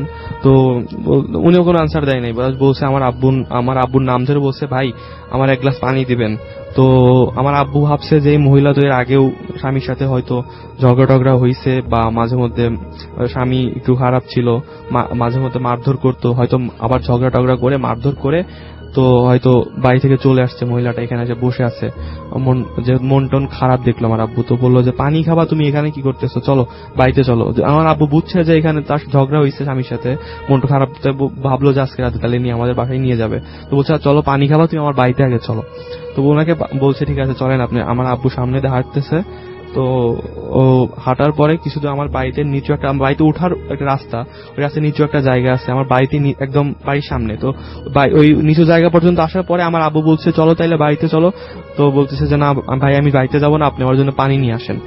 তো আমার আব্বু বাড়িতে গেছে, বাড়িতে যাওয়ার পরে আমার আম্মুকে বলছে যে দেখলাম রতনের আম্মু ওইখানে বসেছিল, ঝগড়া করছে, হয়তো উনি পানি চাচ্ছে, তুমি যা বুঝাই নিয়ে আসো, পানি খাও, পাঠাই নিয়ে আসো। রাত্রেবেলায় মহিলা বাইরে আছে। আমার আম্মু মানে অবাক হয়ে গেছে, কি বলে যে যে মহিলাটা মানে 2 দিন আগে একটা দুর্ঘটনায় পানি যে ডুবে মারা গেছে, তাকে সে নাকি পানি যাচ্ছে। মানে আমার আম্মু খুব ভয় পাইছে। আমার আব্বু তো এগুলো জানে না যে মারা গেছে, তো ভয় পাইছে। আমার আব্বুকে বলছে কি বলে এরকম হয়েছে, তোমাকে বলো, তুমি তো জানো না এরকম হয়েছে। 2 দিন আগে একটা অ্যাক্সিডেন্টে পানিতে ডুবে 5টা মহিলা মারা গেছে, তার মধ্যে রতনের মাও ছিল আর রতনও ছিল, দুজনই মারা গেছে। তো বলছে চলো যা দেখি তো কার সাথে আসছো। পরে আমার আম্মুকে নিয়ে আমার আব্বু যখন এখানে আসছে, বাড়ির সামনে আসছে নিচু জায়গাটার, ওখানে দেখে যে ওইখানে আসলে কেউ ছিল না। এটাই হলো রাসেল ভাই, এটা আমার স্টোরি। ওকে, ধন্যবাদ আপনাকে আপনার ঘটনার জন্য, এবং আশা করছি যে ঘটনাটি আপনাদেরও ভালো লেগেছে এবং কেমন হয়েছে সেটা অবশ্যই আমাদের জানাবেন। এখন চলে যাব আমরা আমাদের পরবর্তী ঘটনায় আছেন, যিনি তার ঘটনা আপনাদের সাথে শেয়ার করবেন। আপনার নামটা প্লিজ একটু বলবেন, তারপরে আপনার ঘটনায় যাব আমরা। আসসালামু আলাইকুম রাসেল ভাই। ওয়ালাইকুম আসসালাম। আমার লিজেনার সবাইকে শুভেচ্ছা। আমি শেখ নাহিদ হোসেন, ইসিবি মাটিকাটা থেকে আসছি। জি, শুনি আপনার ঘটনা। ঘটনা শোনার আগে আমি একটা সাউন্ড করব আপনাদেরকে। না, আপনি আপনার ঘটনা জানেন, বলতে হবে এই সাউন্ড অ্যাকচুয়ালি কিসের। যাই হোক, আমি আমার গল্পে যাই। 2002 সাল এসএসসি রেজাল্ট দিচ্ছে, আমরা সবাই বন্ধুরা বসে আড্ডা দিচ্ছি, সন্ধ্যা হয়ে গেছে। এমন সময় আমরা সিদ্ধান্ত নিয়েছিলাম যে পিকনিক করব। পিকনিক করার জন্য সব বন্ধুরা আমাদের যা যা ছিল ক্যাপাসিটি, সেই অনুপাতে আমরা সব চাঁদা উঠে একসাথে করি, এবং আমাদের গ্রাম থেকে প্রায় 3 কিলোমিটার দূরে জায়গা নির্ধারণ করা হয়। সবকিছু অ্যারেঞ্জ করতে করতে রাত 10টা বেজে যায়। এখন আমরা কি করি, যে যার মতো ভাগ হয়ে যায়। কেউ হাঁড়ি পাতিল আনতে কালেক্ট করি, কেউ কাঠ আনতে, কেউ বিছানা আনতে। আপনি মূল ঘটনাটা বলেন, কি হয়েছিল এগুলো আনতে আমরা যে যার মতো আমাদের মতো করে যাই। এর ভিতরে আমি আমার গ্রাম থেকে যেহেতু দূরে, সেহেতু আমাকে আমার একটা বন্ধুর সাথেই দেওয়া হয়। আমি আমার বন্ধুর সাথে গিয়ে তার বাসার সামনে গিয়ে ওয়েট করি। সে বাসার ভিতরে যাই যে সরঞ্জামগুলো আনার জন্য। এমন সময় আমি পাশেই দেখি বেশ কিছু কাঠ। আমি ফ্রেন্ডদের কাছে আসলে নিজের ক্রেডিট নেওয়ার জন্য আমি ওই কাঠগুলো ভাঙতে থাকি। বেশ কিছু কাঠ ভাঙতে ভাঙতে আমি হঠাৎ একটা গর্তের ভিতরে পড়ে যাই। গর্তের ভিতরে পড়ে যাওয়ার পরে আমি কাঠগুলা, যেহেতু আমি সহ কাঠগুলা পড়ে যায়, সেহেতু আমি ওই গর্তের ভিতর থেকে কাঠগুলারে আবার সুন্দর করে কালেক্ট করি। আর আমাদের ওইদিকে কি হয় যে এটা হচ্ছে সাতক্ষীরার ঘটনা। হ্যাঁ, আমাদের ওইদিকে মাটির দেয়াল দিয়ে ঘর তৈরি হয়। মাটির দেয়াল করতে গেলে পাশে কোথাও একটা জমি থেকে মাটি খুঁড়ে দেন ওইখান থেকে আপনার দেয়াল তৈরি হয়। আমি ভাবছি যে ওইটাও কোনো একটা গর্ত, যেটার ভিতরে আমি পড়ে গেছি। তো আমি ওইখান থেকে বাঁশ বা কিছু কাঠ কালেক্ট করে, আমার ফ্রেন্ডও দেন ব্যাক করে, আমরা একসাথে চলে আসি। চলে এসে যখন আমরা মাঠে কাঠগুলো রাখি, তখন দেখা যায় যে কাঠগুলোর সাথে একটা হাড়, একটা লাশের পায়ের হাড়। তো ওই ভিতর থেকে আমার এক ফ্রেন্ড ছিল হিন্দু, সে ওই জিনিসটাকে কোনো গুরুত্ব না দিয়ে হাড়টাকে ফেলে দেয়, একটু দূরে ফেলে দেয়। দেন আমরা পিকনিক করি, সবকিছু কমপ্লিট করি। 1-2 দিন যাইতে পারে না, আমি প্রায় স্বপ্নে দেখতে থাকি যে আমার একটা পা আঘাতগ্রস্ত হচ্ছে। ফুটবল খেলতে গিয়ে পা ভেঙে যাচ্ছে, বা আমি সাইকেল চালাইতে গিয়ে পা ভেঙে যাচ্ছে, মানে এগুলো আমি স্বপ্নে দেখতে থাকি। এগুলো আমাকে খুব ভয়, খুবই ভয়ের ভিতরে রাখে। দেন আমি আমার আম্মার সাথে পুরো ঘটনা শেয়ার করি যে আম্মা, এই ব্যাপার আমি স্বপ্নের ভিতরে বারবার দেখতেছি যে আমার একটা পা ভেঙে যাচ্ছে বারবার। আমার আম্মা বলল, তুমি এক কাজ করো, একটা হুজুরের সাথে এটা পরামর্শ করো। তখন আমি আমার পাশে নলতাতে একটা বড় মাজার আছে আমাদের, খান বাহাদুর আহসানুল্লাহ সাহেব, ওনার মাজারের ওইখানে খাদেমের কাছে যাই, গিয়ে পুরো বিষয়টা বলি যে আমি স্বপ্নের মাধ্যমে এইগুলো দেখতেছি। তখন উনি আমাকে বলে যে তুমি কোনো মুরব্বী বা আল্লাহওয়ালা কোনো ব্যক্তির কোনো একটা ক্ষতি করছো, তাকে পায়ে হয়তো কোনোভাবে কিভাবে হোক তুমি আঘাতগ্রস্ত করছো, বা তাকে এমন ভাবে ক্ষতিগ্রস্ত করছো যে সে এটা নিয়ে এখনো কষ্ট পাচ্ছে। তুমি একটু মনে করে দেখো তো কি করছো। দেন আমি সব কিছু চিন্তা ভাবনা করে আমি ওনাকে বললাম যে আমরা এই যে কিছুদিন আগে পিকনিক করার সময় দেন আমি একটা কবর থেকে কাঠ উঠাইতে গিয়ে একটা হাড় উঠাই ফেলছি। তখন উনি বিষয়টা বুঝতে পারে। উনি বলছে যে তুমি এক কাজ করো, ওই হাড়টা খুঁজে ওই কবরটাতে আবার রেখে এসো। দেন আমি খুব কষ্ট করে যাই, গিয়ে ওই জঙ্গলের ভিতরে যেখানে আমার ফ্রেন্ড হাটটাকে চেলে ফেলছিল, আমি সেইখানে গিয়ে হাটটা খুঁজতে থাকি। অনেক খোঁজাখুঁজির পরে গিয়ে হাটটা পাই এবং দেখি কুকুর হাড়গুলো চিবায়ে চিবায়ে বিভিন্ন জায়গায় ক্ষত করে ফেলছে, মানে নষ্ট করে ফেলছে। তারপরেও আমি হাটটা খুব যত্ন সহকারে নিয়ে দেন ওই কবরের ভিতরে রেখে আসি। কিছুদিন পরে গিয়ে আমি অ্যাক্সিডেন্ট হয় এবং আমার একটা পায়ের অনেক জায়গাতে ক্ষত হয়, যেখান থেকে কেটে যায় এবং 3টা সেলাইও দিতে হয় আমার বা পায়ে। হ্যাঁ, এটা ছিল আমার ফার্স্ট ঘটনা। ধন্যবাদ আপনাকে। আপনার নামটা প্লিজ একটু বলবেন, তারপরে আপনার ঘটনা শুনবো আমরা। আসসালামু আলাইকুম রাসেল ভাই, আমি সুব্রত পাল প্রীতম, এসেছি ধানমন্ডি থেকে। ওয়ালাইকুম আসসালাম। তো রাসেল ভাই, আজকে যে ঘটনাটা শেয়ার করব এটা আমার নিজের সাথেই ঘটে যাওয়া এক ঘটনা। তো শুরু করছি আমার ঘটনা। তো রাসেল ভাই, আমি যখন খুব ছোট ছিলাম, তো আমার বয়স যখন 7 মাস ছিল, তো আমার খুব জ্বর হয়। তো যে জ্বরে আমি মানে প্রায় 20 দিন যাবত আমার জ্বরটা ছিল, এবং এক রাত্রে আমার মা, আমার দিদা এবং আমার দাদু, আমার বাবা সবাই মিলে এক রাত্রে 10টা ডাক্তারের কাছে গিয়েছিল, এবং প্রত্যেকটা ডাক্তারই কোনো সলিউশন পাচ্ছিল না এবং রোগ ধরতে পারছিল না, এবং সবাই ধরে নিয়েছিল যে আমি আর বেশি দিন বাঁচবো না, এবং সবাই বলছিল যে আমি নাকি মারা যাব। তো এভাবে চলার পরে আমার মা এক পর্যায়ে হতাশ হয়ে যায় এবং ভেবে নেয় যে আমি আর বাঁচবো না। তো আমার মা আমাকে জেলে ফেলে দেয়, এবং সেই পর্যায়ে আমার দিদা আমাকে কোলে তুলে নেয় এবং তারপরে আমার দিদা আমাকে নিয়ে বলে যে তুই চিন্তা করিস না, আমি দেখছি। তো আমার দিদা তারপরে একটা কবিরাজের কাছে আমাকে নিয়ে যায় এবং বুঝতে পারে যে এটা ডাক্তারের দ্বারা সম্ভব না, এটা কবিরাজের দ্বারা যদি কোনো সমাধান থাকে তাহলে কবিরাজ বা তান্ত্রিকের মাধ্যমেই করতে হবে। তো আমার মা আর দিদা তারা তান্ত্রিকের কাছে যায়, একজন সাধুর কাছে যায়, যে আমাকে তাদের কাছে নিয়ে সবকিছু খুলে বলে যে এরকম আমার জ্বর, আমার শরীর সুস্থ হচ্ছে না। তো তান্ত্রিক বলে যে আমার মাথা থেকে চুল কেটে নিয়ে গেছে, একজন ব্ল্যাক ম্যাজিক করছে, এবং যার কারণে আমার হচ্ছে জ্বরটা আছে এবং এই জ্বরটা থাকবে, আর এর কোনো সমাধান তারা দিতে পারবে না। যদি কিছু সম্ভব হয় তাহলে তাদেরকে কাজ করতে হবে, যে তাদের যে বিভিন্ন প্রক্রিয়া থাকে সে প্রক্রিয়ার মাধ্যমে যেতে হবে। তো যেই কথা সেই কাজ, আমাকে আমার দিদা এবং আমার মা এক মঙ্গলবারে অমাবস্যার দিনে তাদের কাছে নিয়ে যায়, এবং তারপরে আমাকে একটা মাদুলি দেয় এবং পানি পড়া দেয়, যে পানি পড়া বলে যে প্রতিদিন খেতে এবং আমাকে চোখে চোখে রাখতে বলে, বিশেষ করে রাতের বেলা যেন আমাকে আঁচলের সাথে আমার জামাটা বেঁধে রাখা হয়, আমি যাতে কোথাও যেতে না পারি সেজন্য। তো এইভাবে চলতে থাকে বেশ কিছুদিন, আমি সুস্থ থাকি। এরপরে যখন আমার বয়স 10 বছর, তো তখন থেকে রাসেল ভাই প্রবলেমটা আবার শুরু হয়। প্রবলেম হচ্ছে আমি রাতের বেলায় ঘুমাতে পারি না।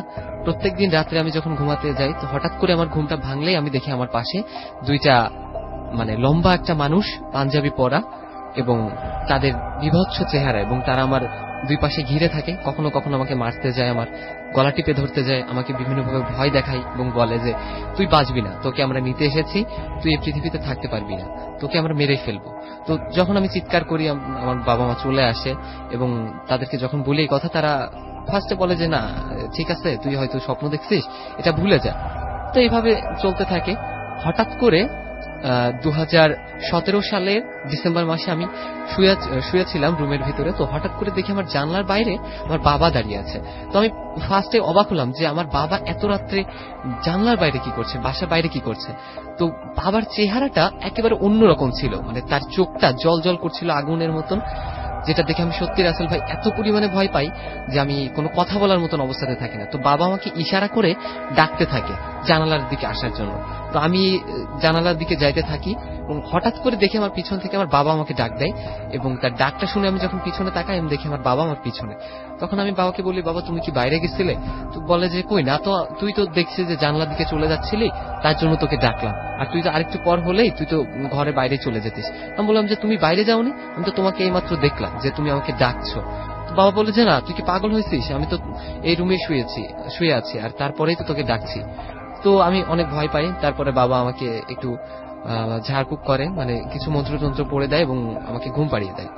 তো এইভাবে চলার পরে হঠাৎ করে আবার বেশ কিছুদিন পরে আমি যখন ক্লাস 8-এ পড়ি, তো তখন হচ্ছে ক্লাস 8-এ যখন পড়তাম, তখন হচ্ছে আমার একটা প্রবলেম হয়। সেটা হচ্ছে আমি একদিন একটা গাছের নিচে দাঁড়িয়েছিলাম, আম গাছের নিচে। তো হঠাৎ করে গাছে উঠে মানে পাকা আম থাকে, সে পাকা আম পাড়ছিলাম। তো হঠাৎ করে গাছ থেকে আমি পড়ে যাই, এবং পড়ে যাওয়ার পরে আমার আর কিছু মনে থাকে না। তো পরে যেগুলো শুনতে পারি যে আমার ওই গাছ থেকে পড়ার পর নাকি অস্বাভাবিক রকমের আচরণ শুরু হয়, যেমন আমার ভয়েস পরিবর্তন হয়ে যায়, আমার মেয়েলি কণ্ঠ থাকে, কারোর সাথে ভালো করে কথা বলি না, কারোর সাথে ভালো করে মিশি না, নিজের মতো থাকি, প্রচন্ড রেগে যাই। আর খাওয়ার রাসেল ভাই এত পরিমাণে বেড়ে গিয়েছিল যে দেখা যাচ্ছে 5-6 জনের খাবার আমি নিজে খেয়ে ফেলছি।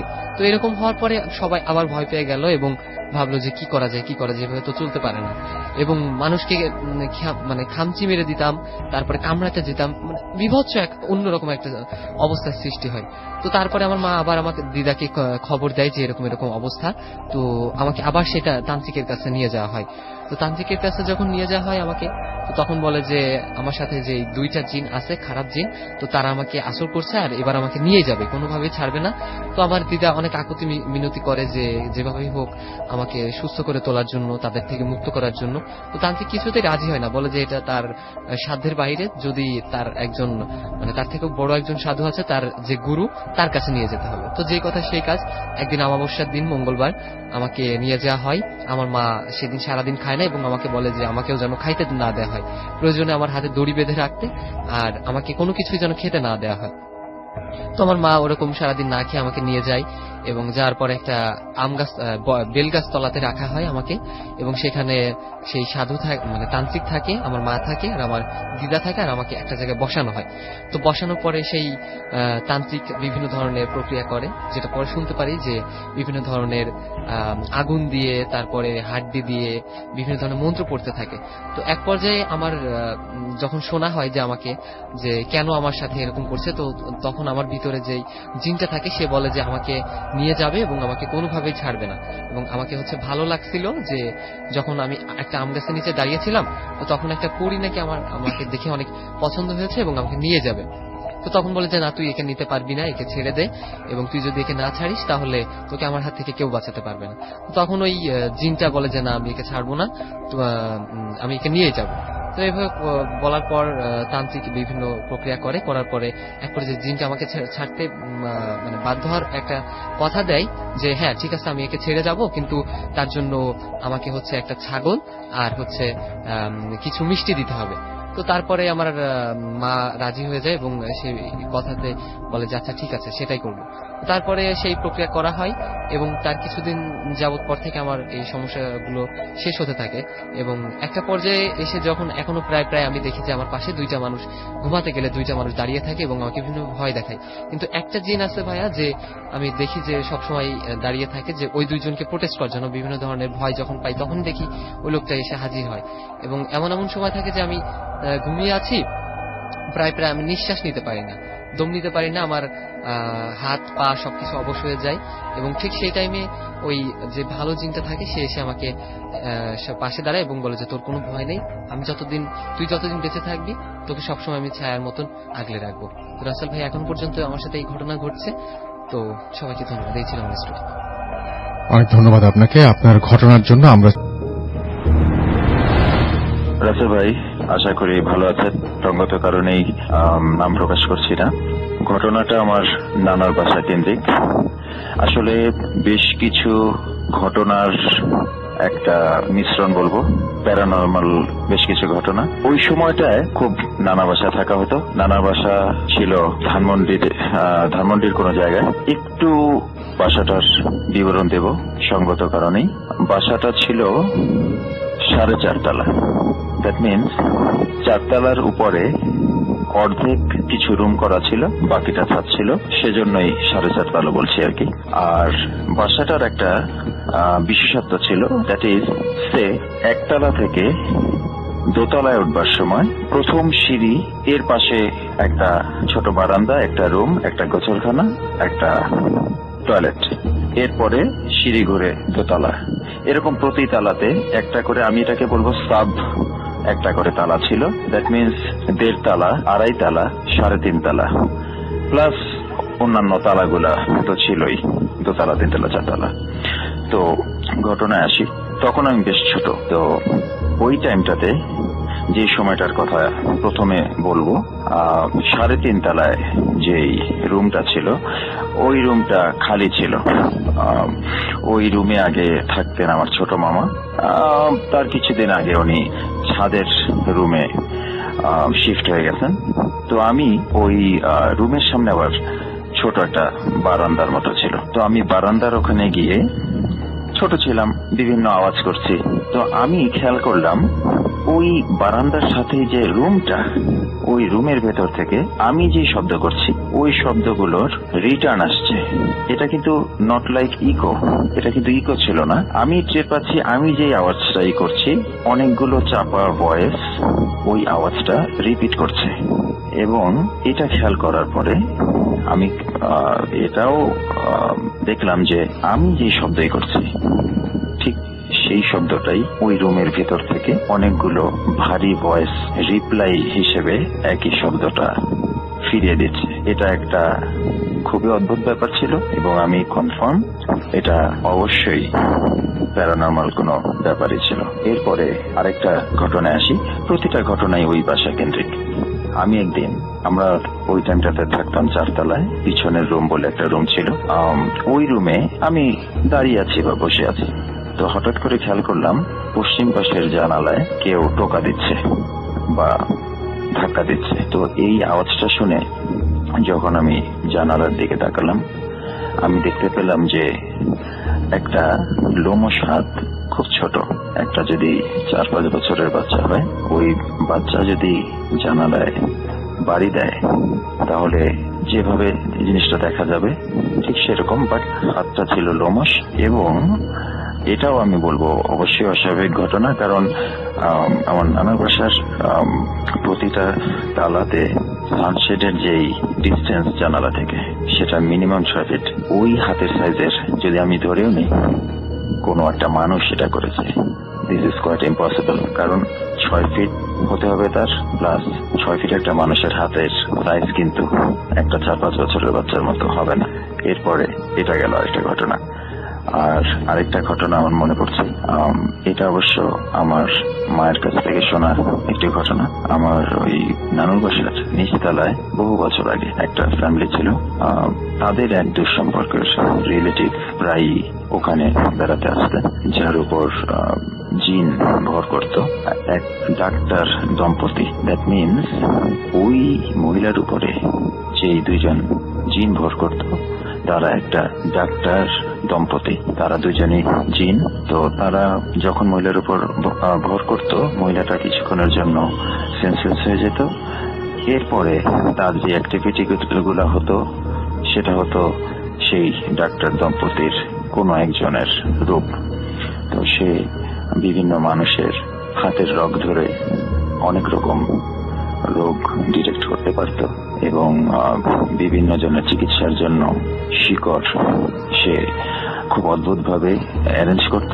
সে হঠাৎ করে সে তার হয়তোবা শাড়ির ভাঁজ থেকে শিকড় বের করে আনতো, বের করে এনে বলতো যে এটা খেলে এটা ঠিক হয়ে যাবে। এবং আরেকটা ইন্টারেস্টিং ব্যাপার হচ্ছে সেই ডাক্তার দম্পতির কথা যে তারা এমন একটা জায়গায় থাকে যে জায়গাটা চাঁদের নিচে অবস্থিত, মানে পৃথিবী থেকে চাঁদের চেয়ে কাছে, কিন্তু চাঁদের নিচে কোনো একটা জায়গাতে। জায়গাটার নাম হচ্ছে কুপরুম। তারা চিকিৎসক দম্পতি। এই গেল আরেকটি ঘটনা। আর আরেকটা ঘটনা মনে পড়ছে, সেটা হচ্ছে ওই যে প্যাটার্নটা বলেছিলাম আমার নানার বাসার 1.5 তলা, 2.5 তলা, 3.5 তলা। তো 4.5 তলার একটা ঘটনা আমি বলবো। সেটা হচ্ছে 4 তলা থেকে 5 তলায় উঠতে গেলে, যেখানে কিছু রুম এবং 5 তলার ছাদ, ওটার আগে একটা জায়গা ছিল, ওই জায়গাটা খোলা ছিল, ওখানে কোনো রুম টুম ছিল না। তো একদিন আমি খেয়াল করলাম 4 তলার সিঁড়িতে দাঁড়িয়ে যে নানুদের একটা কুকুর ছিল। তো এই কুকুরটা ওই 4.5 তলার অন্ধকার রাত ছিল ওই টাইমটায়, ওই দিকে তাকিয়ে খুব ঘেউ ঘেউ করছে। এবং কুকুরটা যতবার ঘেউ ঘেউ করছে, ওই পাশের অন্ধকার থেকে অনেকগুলো নারী কণ্ঠ ওরা ভেঙাচ্ছে কুকুরটাকে।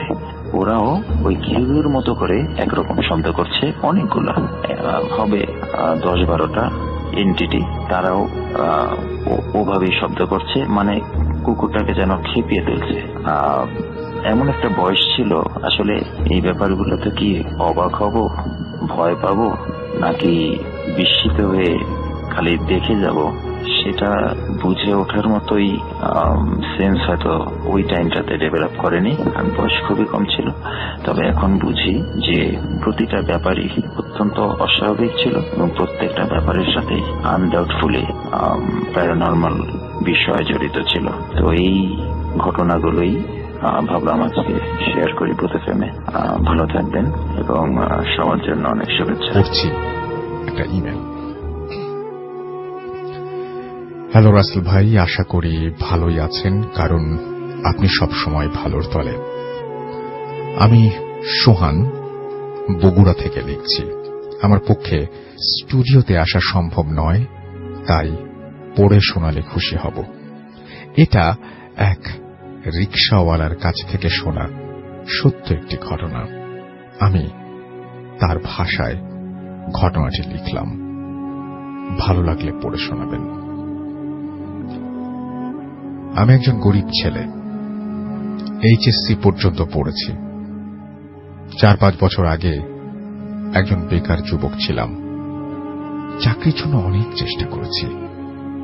পরিবারের অভাব থাকা সত্ত্বেও কঠোর পরিশ্রমের কাজ করতে লজ্জা পেতাম, খুব দুশ্চিন্তায় থাকতাম। একদিন এলাকার এক নামকরা চোরের সাথে পরিচয় হয় আমার। ওনাকে ওস্তাদ বলে ডাকলাম এবং ওনার সাথে কাজ করার সিদ্ধান্ত নিলাম। বিভিন্ন এলাকায় গৃহস্থালির জিনিসপত্র ও পশু পাখি চুরি করে ভালোই দিন যাচ্ছিল। এক পর্যায়ে খুব নামকরা চোরের তালিকায় ওস্তাদ আর আমি ছিলাম।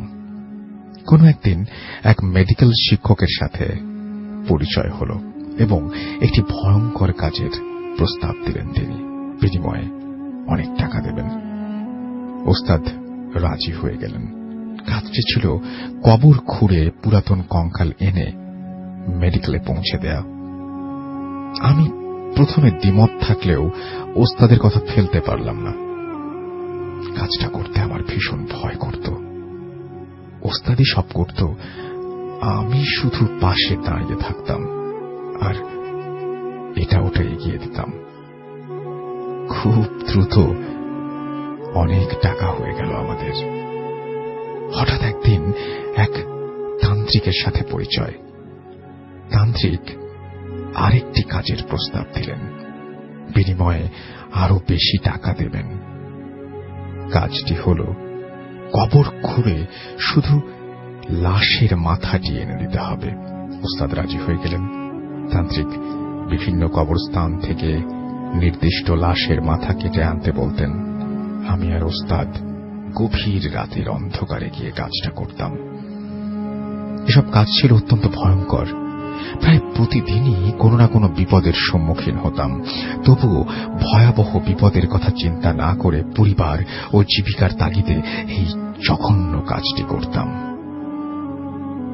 আমাদের এই গোপন কাজটি দিন দিন মানুষের কানে পৌঁছাতে লাগলো। একদিন এক পীর সাহেব তার দরবারে আমাদের দুজনকে ডাকলেন। আমরা ওনার কাছে গেলাম। উনি আমাদের কাছে বিনীতভাবে অনুরোধ করলেন, উনি মরে যাওয়ার পর ওনার কবর যেন না খোঁড়া হয় এবং লাশ বা মাথা যেন চুরি না করা হয়। তিনি এর জন্য আমাদের দুজনকে তান্ত্রিক যে টাকা দেন তার দ্বিগুণ টাকা দিলেন এবং আমরা ওনার কাছে প্রতিজ্ঞাবদ্ধ হলাম। বছর খানেক পরে ওই পীর সাহেব মারা গেলেন। আমি এইদিকে তান্ত্রিক ওই পীরের সাহেবের আর এইদিকে তান্ত্রিক ওই পীর সাহেবের কবর খুঁড়ে মাথা আনতে বললেন। আমি বললাম, না, এটা সম্ভব নয়। আমার পীর সাহেবের কাছে আমরা প্রতিজ্ঞাবদ্ধ, কিন্তু ওস্তাদ টাকার লোভে পীরের প্রতিজ্ঞা ভঙ্গ করলেন এবং তান্ত্রিকের কথায় রাজি হয়ে গেলেন। তখন আমি সিদ্ধান্ত নিতে পারলাম না কি করব। আজ পর্যন্ত কখনো ওস্তাদের কথা অমান্য করিনি। এদিকে ওস্তাদ বললেন, চিন্তা করিস কেন, আমাদের পেশায় তো পাপ, তাহলে প্রতিজ্ঞা ভঙ্গের পাপে আর কি হবে? চল। আমি প্রতিজ্ঞাবদ্ধ শরীরটা নিয়ে কেমন যেন সামনের দিকে অগ্রসর হতে পারছিলাম না। তবুও ওই পীর সাহেবের কবরস্থানে গেলাম। কবর দেখে পীর সাহেবের প্রতিজ্ঞার কথা মনে করে আমার সমস্ত শরীর কাঁপতে লাগলো। কেমন যেন মনে হচ্ছিল আজ জীবনের সবচেয়ে বড় পাপটি করতে যাচ্ছি। আমি ভয়ে ভয়ে কম্পিত স্বরে উস্তাদকে বললাম, উস্তাদ, এই কবরে আমি হাত দিতে পারবো না, আমি আপনার পাশে আছি, আপনি কাজটা করেন। ওস্তাদ বলল, ধুর বোকা, তাহলে তুই দাঁড়া, কাজটি আমি করি। তাই বলে ওস্তাদ কবর খুঁড়তে শুরু করলেন। আমার মন বলছিল আজ ভয়ঙ্কর কোনো অঘটন ঘটবে। ওস্তাদ কবর খুঁড়ে দেখলেন এক কবরে দুটি লাশ। আমিও কবরের উপরে দাঁড়িয়ে দেখলাম ওস্তাদ দুটি লাশের কাফন খুলে ফেললেন। একটি লাশ ছিল পীর সাহেবের, আর অপরটি ছিল ওস্তাদের নিজের। আমি তো দেখেই চমকে উঠলাম। ওস্তাদও নিজের লাশ দেখে বিশ্বাস করতে পারলেন না। ওস্তাদ বুক ভরা সাহস নিয়ে পীর সাহেবের লাশের গলা থেকে মাথাটা কেটে নিলেন। অমনি পীর সাহেব তার হাত দিয়ে ওস্তাদের গলা টিপে ধরলেন এবং ওস্তাদকে মেরে ফেললেন।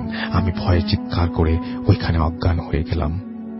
চোখ খুলে দেখি গ্রামের লোকরা আমার চারপাশে দাঁড়িয়ে আমাকে জিজ্ঞেস করলো আমি এখানে কেন, আমার কি হয়েছিল। আমি সকলের সামনে সত্য কথা বলে দিলাম। কিন্তু পীর সাহেবের কবর আগের মতোই আছে। গত রাতে যে কবর খোঁড়া হয়েছিল তার কোনো চিহ্ন মাত্র নেই।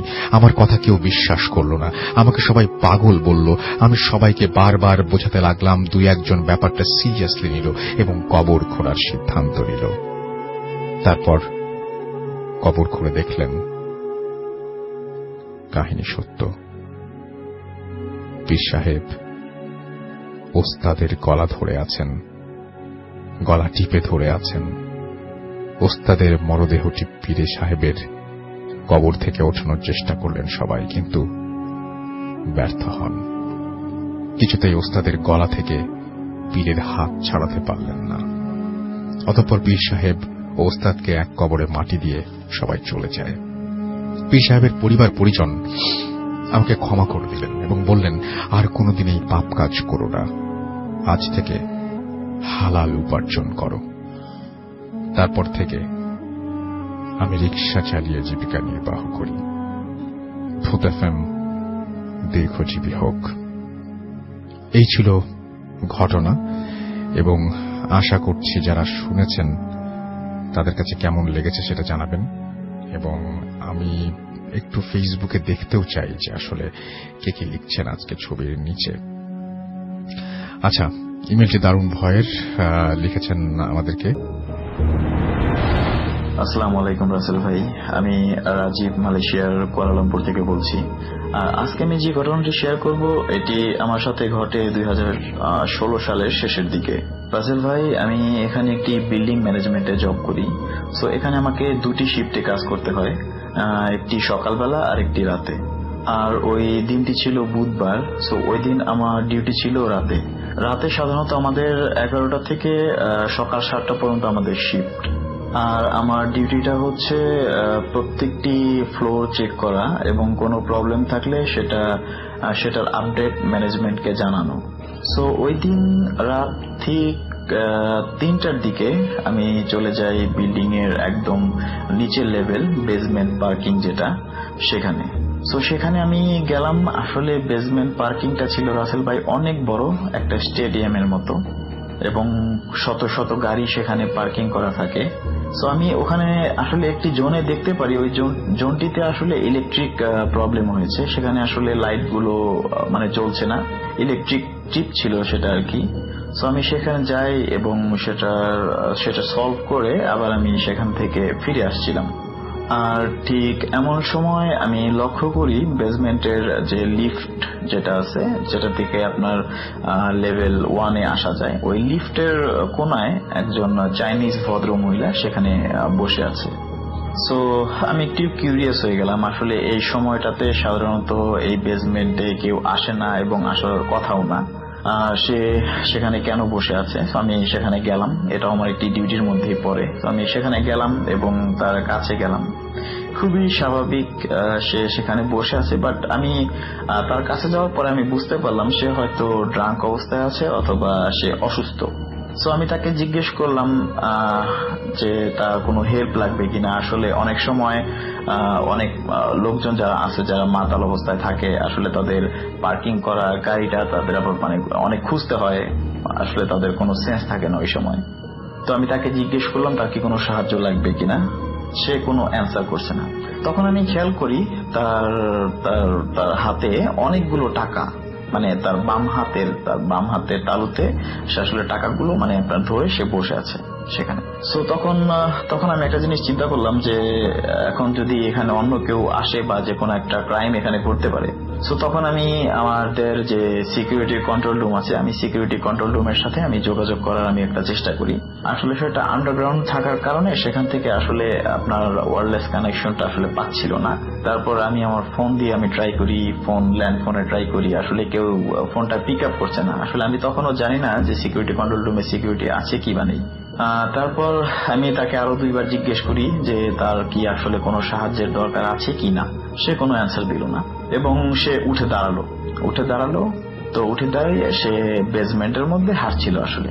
তো আমি যখন সে হাঁটছিল আমি আসলে দূরে দাঁড়িয়ে দেখছিলাম যে আসলে সে তার গাড়িটা খুঁজে পায় কি পায় না, কারণ আমি তাকে এভাবে আসলে রেখে যেতে ওখানে পারি না। পরে যে কোনো একটা প্রবলেম হতে পারে, কোনো কমপ্লেন করতে পারে। তো আমি দেখছিলাম আসলে সে হাঁটছিল। তো একটু দূরে যাওয়ার পর আসলে আমিও একটু এগোচ্ছিলাম, সে একটু দূরে যায়, আমি আসলে দেখছিলাম আসলে এই বিষয়টা সে আসলে ঠিক মতো গাড়িতে পৌঁছায় কিনা। আসলে তা না, সে হাঁটতে হাঁটতে চলে যায় আমাদের ওই বেসমেন্ট থেকে একটি মানে সিঁড়ি কোঠা আছে, যেখান থেকে আপনার বেসমেন্ট থেকে আমাদের লেভেল 1 পর্যন্ত আসা যায়। বেসমেন্ট, তারপরে পার্কিং 1, পার্কিং 2, পার্কিং 3, দেন লেভেল 1। আসলে ওটা আপনার মানে যদি লিফটে কোনো প্রবলেম থাকলে তাহলে ওই সিঁড়ি দিয়ে আসলে যে কোনো কাজ করা যায়, আসানামা করা যায় আর কি। সো সে ওখানে সামনে আসলে ওই করিডোরটার সামনে একটি দরজা ছিল। সো সে ওই দরজাটা খোলার পরে সে করিডোরের ভিতরে ঢুকে গেল।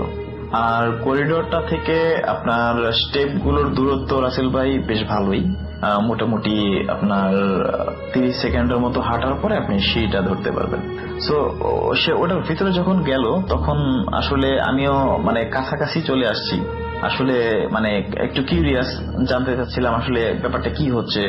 সে কোনো রিপ্লাই দিচ্ছে না, আমি অনেকবার তাকে জিজ্ঞেস করলাম, কোনো রিপ্লাই দিচ্ছে না। সে নর্মাল ভাবে হাঁটতে পারছে না, আসলে ব্যাপারটা কি। সে যখন ওই করিডোরটার ভিতরে ঢুকে গেল রাসেল ভাই, আমি তারপর জাস্ট দরজাটা ওপেন করে দেখলাম যে আসলে সে মানে সিঁড়ি দিয়ে কোথাও যাচ্ছে নাকি ওটার ভিতরে আছে। দরজাটা যখনই আমি ওপেন করি তখনই সে আমার দিকে দেখে।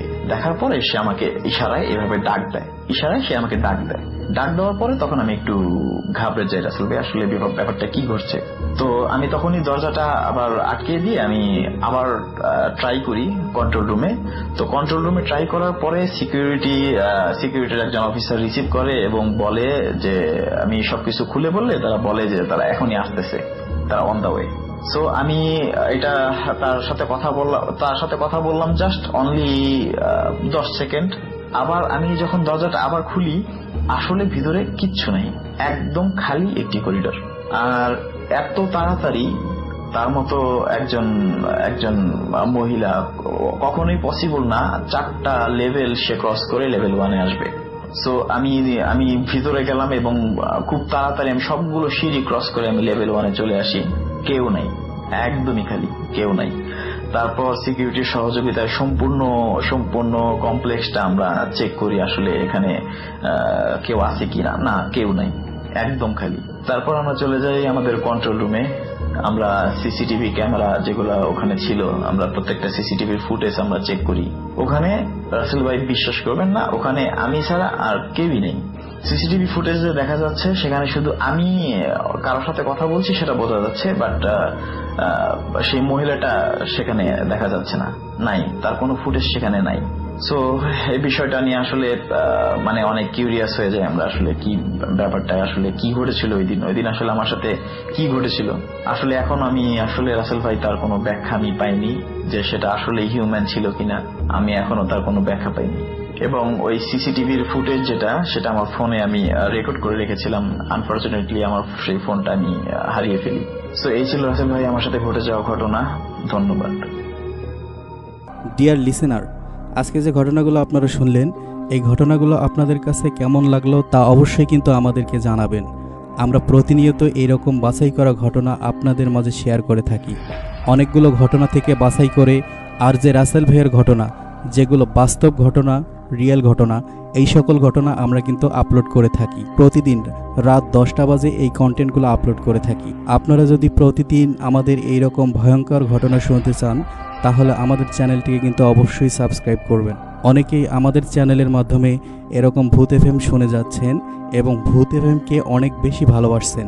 আমি বলবো, যদি ভূত এফএমকে আপনারা ভালোবাসেন তাহলে অবশ্যই আপনারা রহস্যবিডি চ্যানেলের সঙ্গে থাকবেন। আর আমাদের প্রতিদিন রাত 10টার এপিসোডগুলো আপনারা মিস করবেন না। আমরা সর্বদাই আপনাদের চাওয়ার মতো আপনারা যেটা ভালোবাসেন আমরা সেগুলো কন্টেন্ট অথবা সেগুলো বাছাই করে প্রতিদিন আপনাদের সামনে তুলে ধরার চেষ্টা করি। কেননা আমরা নয়েজ ফ্রি সুন্দর ঘটনাগুলো আপনাদের উপহার দিই। ভূত এফএমকে অনেক দূর পর্যন্ত নিয়ে যেতে হবে, কেননা ভূত এফএম আমরা অনেক ছোটোবেলা থেকে শুনে আসছি, তাই ভূত এফএমকে আমাদের মায়ে জড়িয়ে গেছে। যদি আপনারা ভূত এফএমের এরকম এপিসোড শুনতে চান, মানে প্রতিদিন শুনতে চান, তাহলে আপনারা আমাদের চ্যানেলটিকে সাবস্ক্রাইব করে রাখবেন। আমাদের প্রত্যেকটি ভিডিও লাইক করতে হবে, কমেন্ট করতে হবে এবং ভিডিওগুলো শেয়ার করতে হবে। কেননা আমরা অনেক কষ্ট করে সারাদিন ঘটনাগুলো খুঁজে খুঁজে একটা ক্লিয়ার ভয়েস সংগ্রহ করি, যেন আপনারা বিরক্ত না হন। এজন্য এরকম ঘটনা কিন্তু আমরা তৈরি করি যাতে আপনারা সুন্দরভাবে ঘটনাগুলো শুনতে পারেন।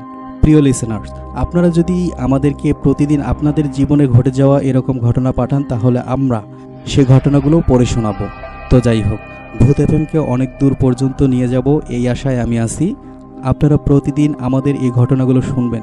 কে কোথা থেকে শুনছেন, কে কোথা থেকে দেখছেন তা কিন্তু অবশ্যই কমেন্ট করে জানাবেন। যাই হোক, ভালো থাকবেন, সুস্থ থাকবেন। দেখা হচ্ছে নেক্সট এপিসোডে।